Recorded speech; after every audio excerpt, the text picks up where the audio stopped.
करेंगे RLV-TD के बारे में, जो कि आने वाले समय में इसरो का रीयूजेबल लॉन्च व्हीकल होने वाला है। तो चलिए इसके बारे में हम लोग बात कर रहे हैं। इससे पहले आप लोगों को महत्वपूर्ण सूचना देनी है कि इस रॉकेट से संबंधित जितनी भी चीजें हैं उसको मैं डिस्क्रिप्शन में दे दूंगा,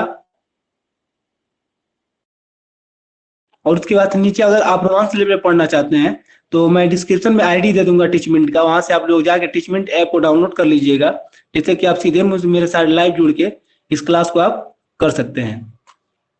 तो चलिए शुरू करते हैं। तो RLV का पूरा नाम होता है रीयूजेबल लॉन्च व्हीकल। इसे टेक्नोलॉजी डेमोन्स्ट्रेशन, इसको भारत के रीयूजेबल लॉन्च व्हीकल की टेक्नोलॉजी को विकसित करना था। RLV-TD का फर्स्ट फ्लाइट को क्रूज फ्लाइट, हाइपरसोनिक फ्लाइट तथा ऑटोनोमस फ्लाइट तथा एयर ब्रीथिंग प्रपोल्शन का उपयोग किया गया। इस प्रोग्राम से लॉन्च फ्लाइट का कॉस्ट लगभग 10% तक कम हो गया। यानी कि ऐसा अनुमान लगाया जा रहा है कि अगर ये लॉन्च हुआ तो 10% तक ही रिड्यूस कर देगा कॉस्ट को, जिससे कि इसरो को बहुत ज्यादा फायदा होगा। ठीक है, आगे बात करते हैं। इस प्रोजेक्ट का कनेक्शन अवतार स्पेसक्राफ्ट से बिल्कुल नहीं है। आपको बता दें कि DRDO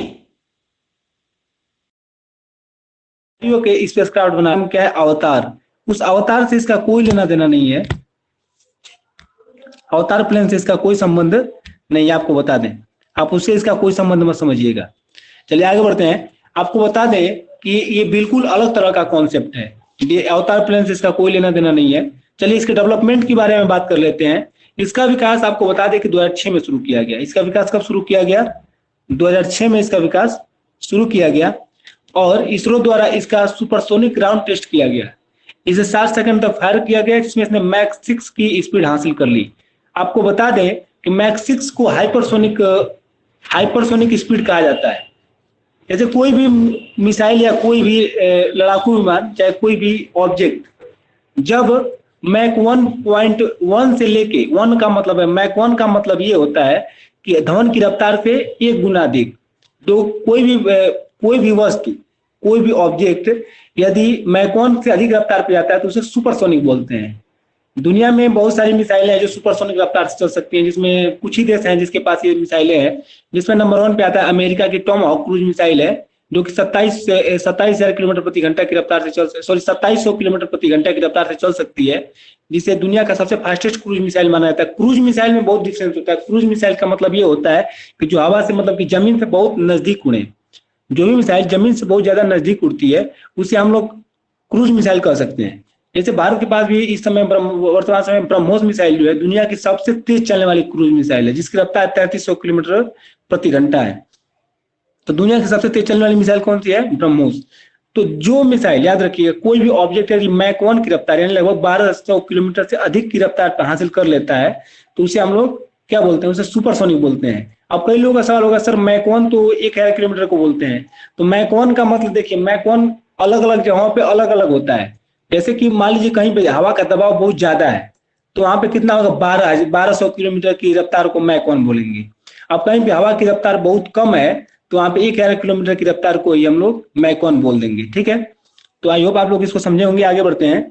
आपको बता दें कि 2010 में इसरो ने एक नया सौनी रॉकेट लॉन्च किया, जिसका नाम ATV-D01 था, जिसका ATV का पूरा नाम होता है advance technology vehicle.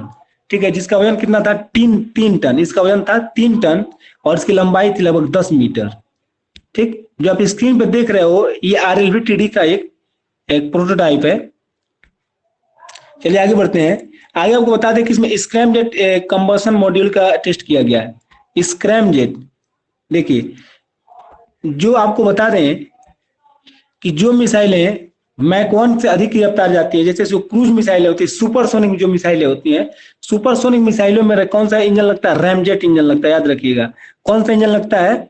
Ramjet engine लगता है। जबकि सुपरसोनिक, हाइपरसोनिक मिसाइलों में, याद रखिएगा, और जो हवा से, मतलब हवा की रफ्तार से, मतलब ध्वनि की रफ्तार से, हवा की रफ्तार मैं नहीं बोल रहा हूँ, ध्वनि की रफ्तार से जो आगे चलते हैं, 5 गुना आगे चलती हैं, यानी लगभग 5500 किलोमीटर से ऊपर की स्पीड जो पकड़ लेती हैं, उसको हम लोग क्या बोलते हैं?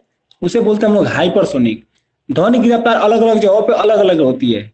आपको मैं पहले भी बता चुका हूँ, ध्वनि की रफ्तार यदि मान लीजिए कहीं पे मीडियम, देखिए किस पे निर्भर करता है? ध्वनि की रफ्तार मीडियम पे। पानी में जाएंगे तो आपका साउंड की रफ्तार कम हो जाएगी, वही हवा में आएंगे तो थोड़ा सा रफ्तार बढ़ जाएगी। हवा में उसकी रफ्तार लगभग 15,000 से 12,000 से 15,000 किलोमीटर होती है।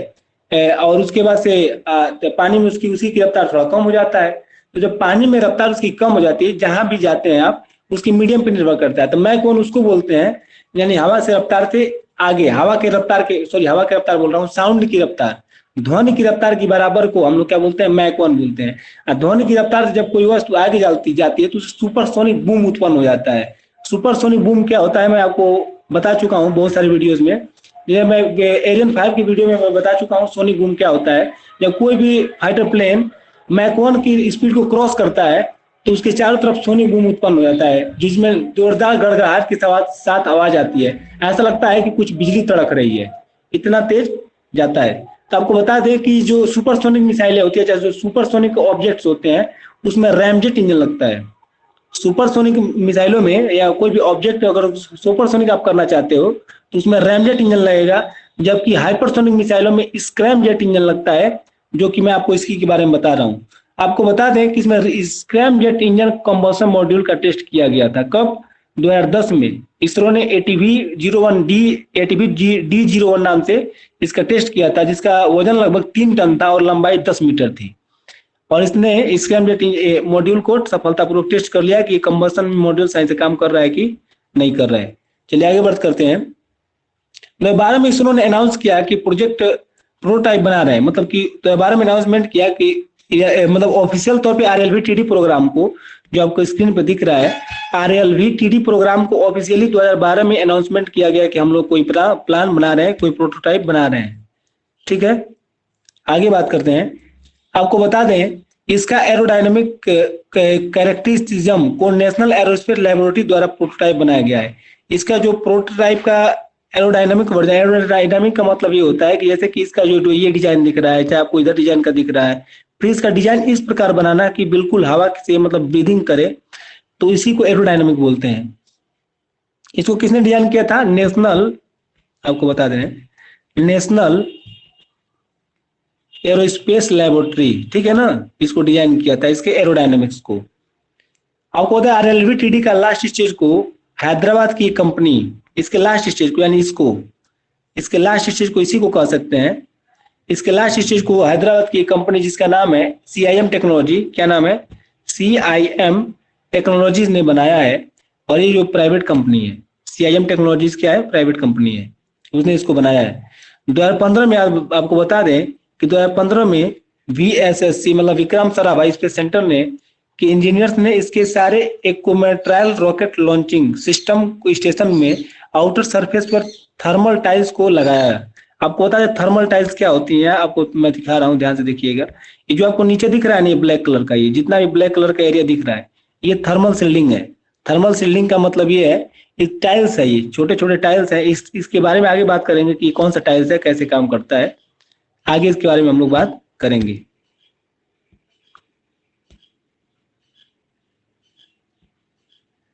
हाँ, तो आपको यही बता रहा था मैं। आगे बात करते हैं। तो एटमॉस्फेरिक रीएंट्री के समय ये हीट से बचाएगा। कौन, जो आपको मैं वो टाइल्स दिखा रहा था, वो एटमॉस्फेरिक रीएंट्री के समय हीट से बचाएगा। आपको बता दें कि इसका इस प्रोटोटाइप का वजन जो RLV-TD था, इस प्रोटोटाइप का वजन लगभग 1.5 टन था, यानी 1500 किलोग्राम इसका वजन था। आगे बता दें, जिसे 65 किलोमीटर के एल्टीट्यूड पे, आप लोगों को यहाँ पे दिख रहा होगा, 65 किलोमीटर के एल्टीट्यूड पे इसको लॉन्च किया गया। 65 किलोमीटर ऊपर ये गया। और इसके लिए इसमें किसका उपयोग किया गया? इसको ले जाने के लिए HS-9 सॉलिड बूस्टर का उपयोग किया जाएगा। मैं आपको स्क्रीन पर दिखा रहा हूँ, ध्यान से देखिएगा।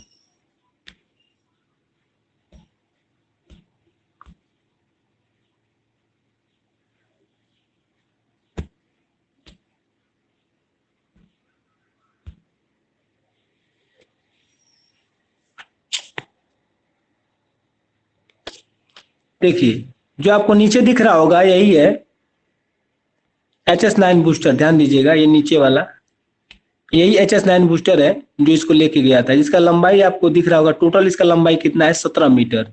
टोटल लंबाई इसका 17 मीटर है, और यही इसको लेके गया था अंतरिक्ष में। आपको बता दें 2016 में इसरो ने स्क्रैमजेट इंजन टेस्ट सफलतापूर्वक कर दिया था। 2013 में, याद रखिएगा, सॉरी 2016 में इसरो ने स्क्रैमजेट स्क्रैमजेट इंजन का सफलतापूर्वक टेस्ट कर लिया था और इसी समय एटीवी डी टू याद रखिएगा। आपको मैं अभी बताया हूँ कि 2010 में सॉरी 2009 में नहीं 2010 में ही 2010 में एटीवी डी 01 का परीक्षण हुआ था। ये एक साउंडिंग रॉकेट था एटीवी डी 01, लेकिन इस बार इसका एक और टेस्ट हुआ जिसका नाम था एटीवी 02। कब? 2016 में। 2016 में इसका टेस्ट हुआ एटीवी डी 02 का, ठीक है। और इसको श्रीहरिकोटा से लॉन्च किया गया या सतीश धवन स्पेस सेंटर श्रीहरिकोटा से इसको लॉन्च किया गया और स्क्रैमजेट इंजन को आरएलवी-टीडी में इंटीग्रेट किया गया। जो स्क्रैमजेट इंजन बनाया गया था उसको किस में इंटीग्रेट किया गया? आरएलवी-टीडी में, याद रखिएगा। आगे बढ़ते हैं और आगे हम आपको बता दें कि इसका test flight hypersonic flight experiment जो हुआ था वो कैसे हुआ था, इसके बारे में हम आपको आगे बताते हैं।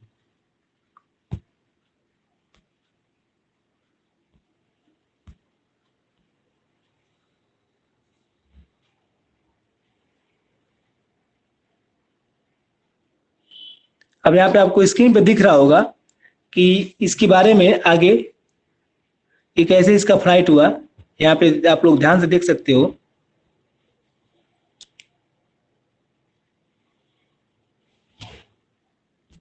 ये तो फ्यूचर का मिशन के बारे में था, मैं आपको दिखा रहा हूँ दूसरा।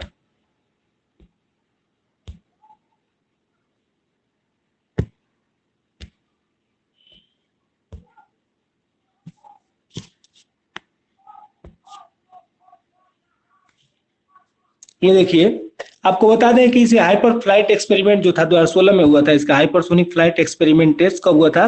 2016 में हुआ था और इसे HEX के नाम से जाना था। HEX का मतलब होता है हाइपरसोनिक फ्लाइट टेस्ट, ठीक है ना, flight experiment, sorry ma'am, hypersonic flight experiment इसका पूरा नाम है।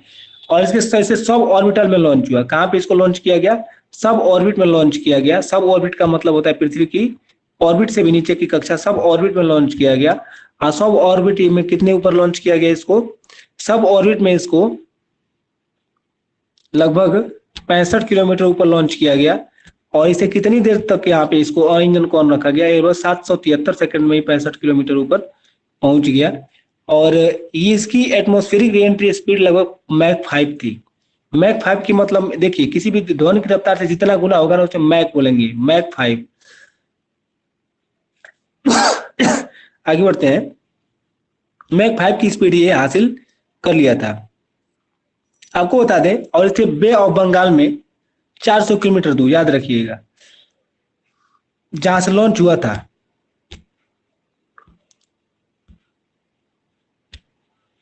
देखिए यहां से लॉन्च हुआ था, ये यहां से लॉन्च हुआ। यहां से लॉन्च होने के बाद सीधे ऊपर गया और उसके बाद 400 किलोमीटर इधर नीचे आके 400 kilometre Satish Dhawan space centre से 400 किलोमीटर नीचे आके बे ऑफ बंगाल में, यानी बंगाल की खाड़ी में इसको लैंड कराया गया।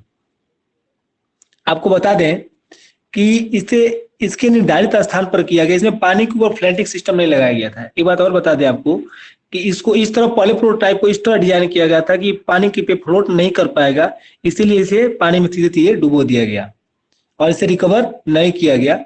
आपको बता दें आरएलवी-टीडी को HS9 नाम के single stage solid fuel booster के ऊपर रखा गया था। मैं आपको पहले ही बता चुका हूं कि HS9 नाम के इसके बूस्टर पे इसको इंटीग्रेट किया गया था आरएलवी-टीडी को, जो कि आपको बता दें कि जो कि 91 सेकंड तक फायर किया गया। कितने सेकंड तक?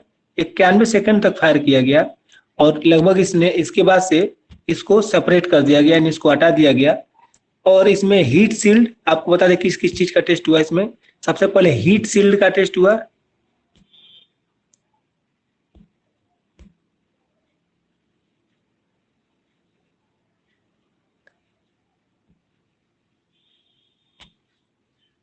इसमें हीट सील्ड का टेस्ट हुआ सबसे पहले। और हीट सील्ड के बाद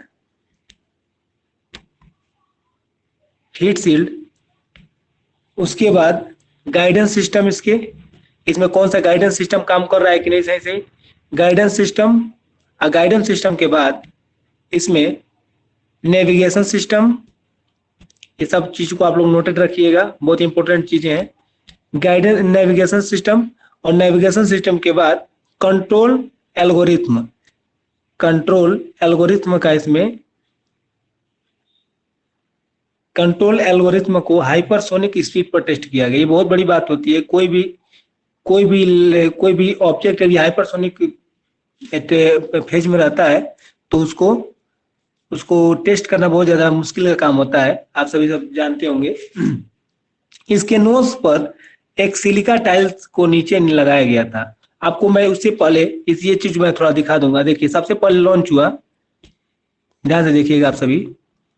देखिए सबसे पहले इसको लॉन्च किया गया और लॉन्च करने के बाद ये धुएं से ऊपर गया,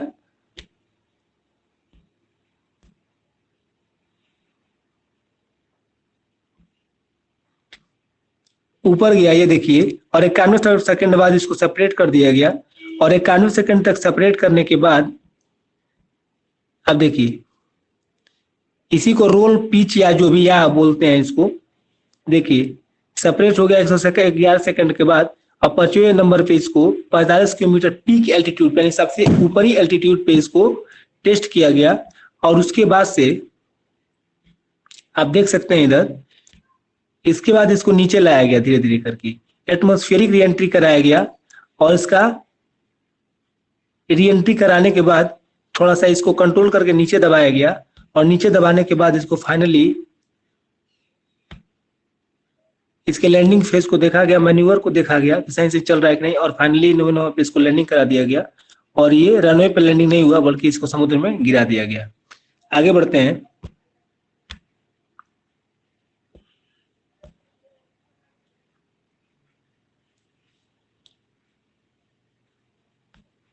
हाँ तो ये देखिए आपको बता दें कि इसमें सिलिका की टाइल लगी हुई है। ये देखिए नीचे यहाँ पे लिखा हुआ है विंग वार्ड सिलिका टाइल्स। इसके जो नीचे लगा हुआ है ये सिलिका की टाइल लगी हुई है। ये टाइल्स क्या करते हैं, इसको हीट से बचाती हैं। और इसके नोज कैप को ये देखिए, ये थोड़ा सा आपको ब्लैक कलर का दिख रहा होगा। ये जो नोज कैप है, नोज कैप को रेन फोर्सेस यानी मिक्स करके कार्बन को मिक्स करके बनाया गया है, जो कि एयर फ्लो को मोटी लेयर का वायुमंडल के दबाव तथा हायर टेम्परेचर के लिए थर्मल प्रोटेक्शन सिस्टम लगाया गया है। इसके हायर टेम्परेचर के लिए थर्मल प्रोटेक्शन सिस्टम इसमें लगाया गया। देखिए नोज लिखा है silica coating, C plus carbon colour C plus silica coating इसमें लगाया गया। यहाँ पे आप देख सकते हैं सारी चीजें लिखी हुई हैं यहाँ पे। आगे बढ़ते हैं। आपको बता दें इसके बाद से इसमें इसके सभी स्टेजेस का टेस्ट को ग्राउंड स्टेशन से ट्रैक किया जा रहा था। यानी जितना भी इसमें टेस्ट हुआ सबको ग्राउंड स्टेशन से ट्रैक किया गया। और उसके बाद से इसके सभी मिशन ऑब्जेक्टिव्स को ऑटोनोमस नेविगेशन यानी कि अपने आप नेविगेट करने का सिस्टम, अपने आप गाइडेंस सिस्टम को, और control reusable thermal protection system को सफलतापूर्वक पूरा किया गया। यानी कि सारे के सारे टेस्ट को इसको पूरा किया गया। इसने सारा का सारा टेस्ट ऑटोनोमस कंप्लीट कर लिया। आगे बढ़ते हैं। आपको बता दें ये थोड़ा सा चीज आप लोगों को दिख रहा होगा, यहाँ पे लिखा एवोलन TI-16F4V रूडर, यानी इसको ये मोड़ने का मैन्यूवर करने का काम कराएगा। वर्टिकल टेल इसको बोलते हैं। फिर vertical tail landing eject equinox 718। तो ये सारी चीजें आप लोगों को दिख रही होंगी, ठीक है। तो ये विंग जो है, विंग को वर्टिकल टेल बोलते हैं। ये क्या करता है जब लैंडिंग के टाइम पे, देखिए ये जो रूबर दिख रहा है ना आप लोगों को, आपको मैं थोड़ा सा और अच्छे से दिखा देता हूँ। ये जो रूबर दिख रहा है यहाँ पे, वो क्या करता है, पीछे से हिलता रहता है, उसकी डायरेक्शन को चेंज करता है। और ऊपर ये जो फ्लेक्सिबिलिटी दिख रहा है आप लोगों को यहाँ पे, ये फ्लेक्सिबिलिटी इसको फ्लेक्स करता है, इसको हवा के दबाव से एयर ब्रीदिंग से इसको बचाता है। चलिए आगे बढ़ते हैं। आगे हम आपको बता रहे हैं इसके लैंडिंग एक्सपेरिमेंट के बारे में कि इसका लैंडिंग एक्सपेरिमेंट कैसे किया जाएगा।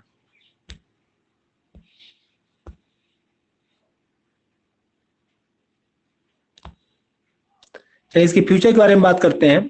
तो आपको बता दें कि इसरो 2021 में प्लान कर रहा है, इसी साल 2021 में इसरो प्लान कर रहा है कि इसका जो मतलब कि चंडीगढ़ के चित्रगढ़ जो कर्नाटक में है, इसका तीसरा मतलब कि तिमाही लैंडिंग टेस्ट कराया जाए।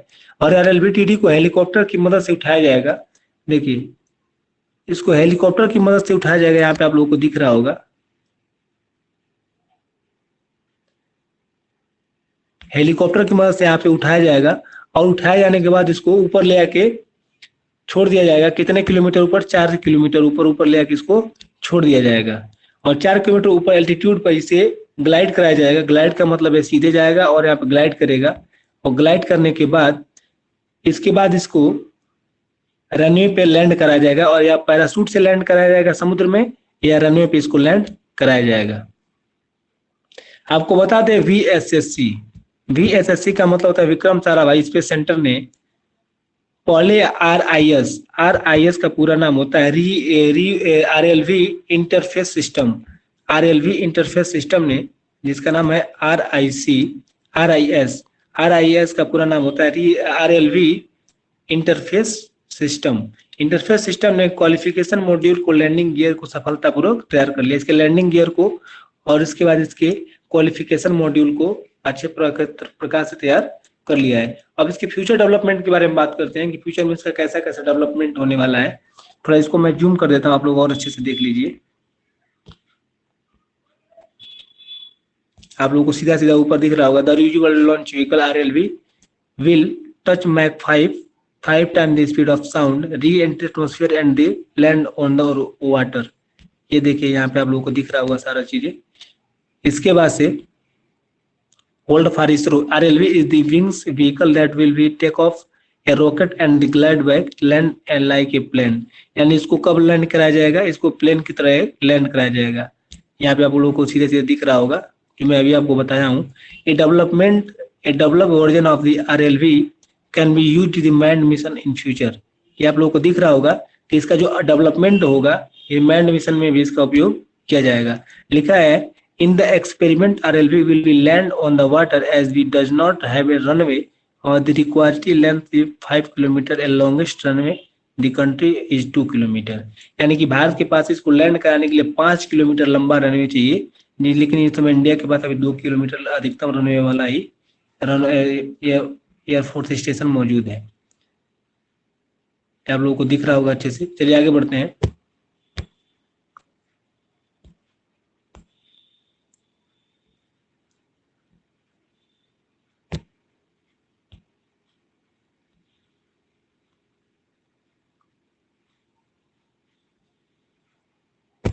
हाँ यार,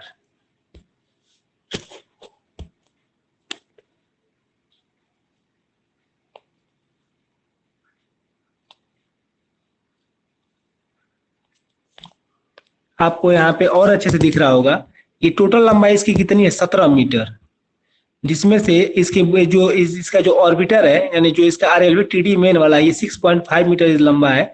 6.5 मीटर का मतलब ये हुआ कि लगभग बाकी का 11.5 मीटर कितना बड़ा बूस्टर है, जो HS9 जो बूस्टर है वो कितना, उसका लंबाई है 11.5 मीटर। चलिए आगे बढ़ते हैं। आपको बता दें कि इसमें इसका जो डायमीटर है 3.6 मीटर है, वो छोटा सा है। ये आपको ये दिख रहा होगा 11 टेल, जो कि इसको मैन्यूवर करने में मदद करता है। वर्टिकल टेल रोडर, जो आपको पहले ही बता चुका हूँ कि ये जो होता है इसके डायरेक्शन को सही करता है। आगे लिखा है विंड लीडिंग इजेक्ट, यानी विंग को लीड करेगा, यानी कि इसको हवा के प्रेशर को थोड़ा सा कम करेगा। अब लिखा है फ्यूसलाज स्ट्रेंथ बॉडी, ये आप लोग को बॉडी दिख रहा होगा इसका। ऊपर नोज कैप दिख रहा होगा, नीचे फ्लेक्सिबल नोज बॉडी दिख रहा होगा। यानी इसको देखिए पहले पतला किया गया ऊपर से लेके, इसका मतलब जो डिजाइन है बहुत ज्यादा एरोडायनेमिक है।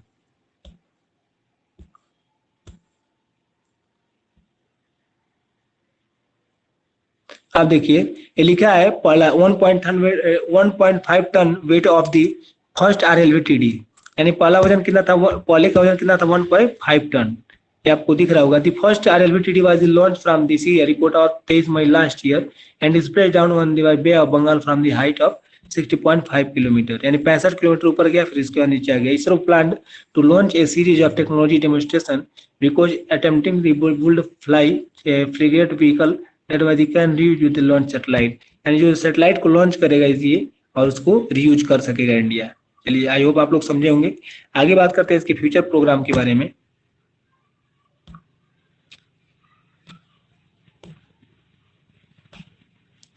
इसके फ्यूचर प्रोग्राम के बारे में मैं आपको बता दूं कि इसका दूसरा एक्सपेरिमेंटल LEX यानी लैंडिंग एक्सपेरिमेंट टेस्ट इसी साल 2021 में ही होना है, और इसे रनवे पर ऑटोनोमस उतारा जाएगा। इसको रनवे पे ऑटोनोमस उतारा जाएगा और इसको टेस्ट किया जाएगा।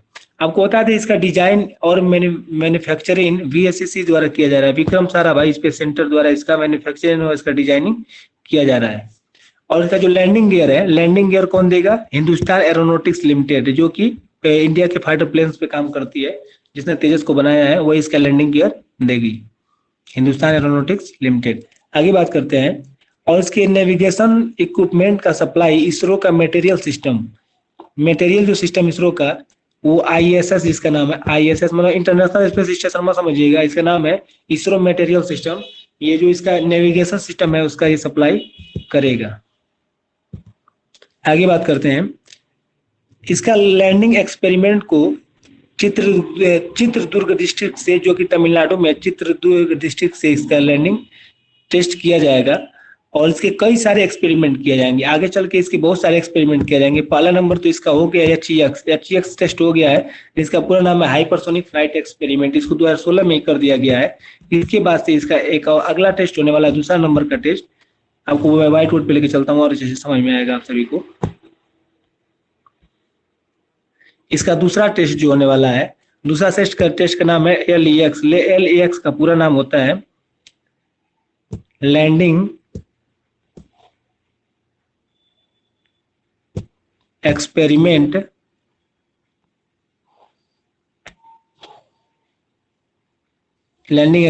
जो कि 2021 में लॉन्च होने वाला है। इसको प्लान किया जा रहा है, बट कोरोना के वजह से इसको डिले किया जा सकता है। ठीक, इसके बाद से इसका जो अगला टेस्ट होगा उसका नाम होगा आरईएक्स। आरईएक्स का पूरा नाम होता है रिटर्न फ्लाइट एक्सपेरिमेंट। क्या होता है? रिटर्न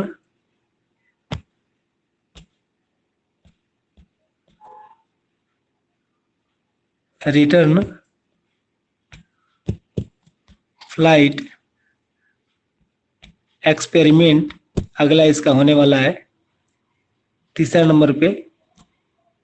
उसके बाद से इसका अगला टेस्ट ये होगा, ये कंफर्म नहीं है कब तक होगा। इसका आखिरी टेस्ट यानी चौथा टेस्ट, जिसका नाम है एसपीएक्स। एसपीएक्स का पूरा नाम होता है स्क्रैम जेट। क्या? Scrum jet propulsion experiment. Scrum jet propulsion experiment. तो आई होप आप लोगों को समझ में आया होगा कि ये आगे क्या क्या होता है। मैं आपको बता देता हूँ डिटेल से। सबसे पहला इसका पहला टेस्ट हो चुका है हाइपरसोनिक फ्लाइट एक्सपेरिमेंट, जो 2016 में हो चुका है। इसका दूसरा टेस्ट एलईएक्स का नाम से होगा, जिसका नाम होता है इसका लैंडिंग एक्सपेरिमेंट, जो कि इसी साल 2021 में होना है, लेकिन कोरोना की वजह से इसको डिले किया जा सकता है। इसका पूरा नाम होता है लैंडिंग एक्सपेरिमेंट टेस्ट। ठीक है, और जिसमें 2021 में कोरोना के कारण इसको डिले किया जा सकता है। और तीसरा इसका होने वाला एक्सपेरिमेंट जिसका नाम है आरईएक्स रेक्स, जिसका मतलब होता है रिटर्न फ्लाइट एक्सपेरिमेंट। ठीक, जो कि कब होगा ये निश्चित नहीं है। चौथा इसका टेस्ट स्पेक नाम से होने वाला है, जिसका नाम होता है scrum jet propulsion experiment. I hope आप लोगों को आज का क्लास अच्छा लगा होगा।